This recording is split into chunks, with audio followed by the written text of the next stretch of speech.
Hello friends, இந்த வீடியோவில் நம்ம பார்க்க போகிறது ஒரு 5 விதமான மேனுஃபேக்சரிங் பிஸ்னஸ் ஐடியா. நீங்களும் ஏதாவது இந்த மேனுஃபேக்சரிங் பிஸ்னஸ் செய்யணும் அப்படின்னு யோசனை பண்ணிட்டு இருக்கிறீங்களா? என்ன தொழில் செய்கிறதுன்னு ஒரு ஐடியா இல்லாமல் இருக்குதா? அப்போ இந்த வீடியோவை லாஸ்ட் வரைக்கும் பாருங்கள். ஒரு 5 தொழில்களை, அதிக லாபம் தரக்கூடிய 5 தொழில்களை நம்ம இந்த வீடியோவில் பார்க்கலாம். அதனால் வீடியோவை கடைசி வரைக்கும் வாட்ச் பண்ணுங்கள். மறக்காமல் சேனலை சப்ஸ்கிரைப் பண்ணிக்கோங்க. வாங்க இப்போ வீடியோக்குள்ளே போகலாம்.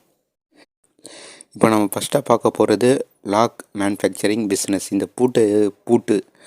பூட்டை நீங்கள் மேனுஃபேக்சரிங் பண்ணி இந்த பிஸ்னஸை நீங்கள் செய்யலாம். முதலீடை பொறுத்த வரைக்கும் பார்த்திங்கன்னா கொஞ்சம் அதிகமாக தேவைப்படும். ஏன்னா அதுக்குண்டான அந்த மெட்டீரியல், அப்புறம் அந்த மிஷினரி எல்லாமே சேர்த்து ஒரு 8லேருந்து 10 லட்ச ரூபா வரைக்கும் உங்களுக்கு தேவைப்படும். அதே நேரத்தில் மாத வருமானத்தை பொறுத்த வரைக்கும் பார்த்திங்கன்னா நீங்கள் 2 லட்ச ரூபாயிலேருந்து 3 லட்ச ரூபாய் கூட சம்பாதிக்கலாம். நல்ல ப்ராஃபிட் இருக்குது. இந்த பிஸ்னஸை கூட நீங்கள் ட்ரை பண்ணி பார்க்கலாம். இப்போ ரெண்டாவதாக நம்ம பார்க்க போகிறது டயப்பர் மேனுஃபேக்சரிங் பிஸ்னஸ். இந்த தொழிலை நீங்கள் ஒரு 5 லட்ச ரூபா முதலீட்டில் ஸ்டார்ட் பண்ணலாம். மாத வருமானத்தை பொறுத்த வரைக்கும் பார்த்திங்கன்னா 2 லட்ச ரூபாய் வரைக்கும் கூட சம்பாதிக்கலாம். இதுலேயே நல்ல ப்ராஃபிட் இருக்குது. இந்த பிஸ்னஸை கூட நீங்கள் உற்பத்தி செஞ்சு சேல்ஸ் பண்ணலாம். இப்போ நம்ம மூணாவதாக பார்க்க போகிறது டிட்டர்ஜெண்ட் மேனுஃபேக்சரிங் பிஸ்னஸ். இந்த டிட்டர்ஜெண்ட்டை நீங்கள் மேனுஃபேக்சரிங் பண்ணி சேல்ஸ் பண்ணலாம். முதலீடை பொறுத்த வரைக்கும் பார்த்திங்கன்னா இதுக்கு அதிக முதலீடு தேவைப்படும். ஏன்னா அதுக்குண்டான அந்த மிஷினரி வாங்க வேண்டியது இருக்குது. அந்த ரா மெட்டீரியல் எல்லாமே இருக்குது. எல்லாமே சேர்த்து ஒரு 8 லட்ச ரூபா இல்லைன்னு ஒரு 10 லட்ச ரூபா வரைக்கும் நீங்கள் இன்வெஸ்ட்மெண்ட் பண்ண வேண்டியது வரும்.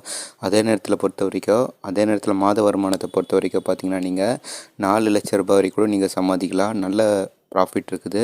ஸோ இந்த பிஸ்னஸை கூட நீங்கள் ட்ரை பண்ணி பார்க்கலாம். இப்போ நம்ம நாலாவதாக பார்க்க போகிறது நூடுல்ஸ் மேனுஃபேக்சரிங் பிஸ்னஸ். இந்த நூடுல்ஸ் எல்லாத்தையும் நீங்கள் மேனுஃபேக்சரிங் பண்ணி அதை சேல்ஸ் பண்ணலாம். இதுக்கு முதலீடை பொறுத்த வரைக்கும் பார்த்திங்கன்னா 10 லட்ச ரூபா வரைக்கும் தேவைப்படும். ஏன்னா நீங்கள் எல்லாமே செய்ய போகிறது மேனுஃபேக்சரிங் பிஸ்னஸ்ஸு. அதனால் கண்டிப்பாக அது எல்லாத்துக்கும் மிஷினரி தேவைப்படும். அதுக்கு பிறகு ரா மெட்டீரியல் தேவைப்படும். இது எல்லாமே சேர்த்து பார்த்திங்கன்னா 10 லட்ச ரூபா வரைக்கும் உங்களுக்கு முதலீடு வந்துடும். அதே நேரத்தில் மாத வருமானத்தை பொறுத்த வரைக்கும் பார்த்திங்கன்னா இதுலேயே நீங்கள் 4 லட்ச ரூபா வரைக்கும் கூட சம்பாதிக்கலாம். இதுலேயே நல்ல ப்ராஃபிட் இருக்குது. இந்த பிஸ்னஸை கூட நீங்கள் ட்ரை பண்ணி பார்க்கலாம். இப்போ எல்லாமே நம்ம பார்க்குறது மேனுஃபேக்சரிங் பிஸ்னஸ் ஐடியா. அந்த வகையில் இப்போ நம்ம கடைசியாக பார்க்க போகிறது பேக்கிங் பாக்ஸ் மேனுஃபேக்சரிங் பிஸ்னஸ். இந்த பேக்கிங்க்கு பண்ணக்கூடிய அந்த பாக்ஸ் எல்லாமே நீங்கள் மேனுஃபேக்சரிங் பண்ணி சேல்ஸ் பண்ணலாம். முதலீடை பொறுத்த வரைக்கும் பார்த்திங்கன்னா ஒரு 3 லட்ச ரூபா வரைக்கும் உங்களுக்கு தேவைப்படும். அதே நேரத்தில் மாத வருமானத்தை பொறுத்த வரைக்கும் பார்த்திங்கன்னா நீங்கள் 1 லட்ச ரூபாயிலேருந்து 1.5 லட்ச ரூபாய் கூட சம்பாதிக்கலாம். நல்ல ப்ராஃபிட் இருக்குது.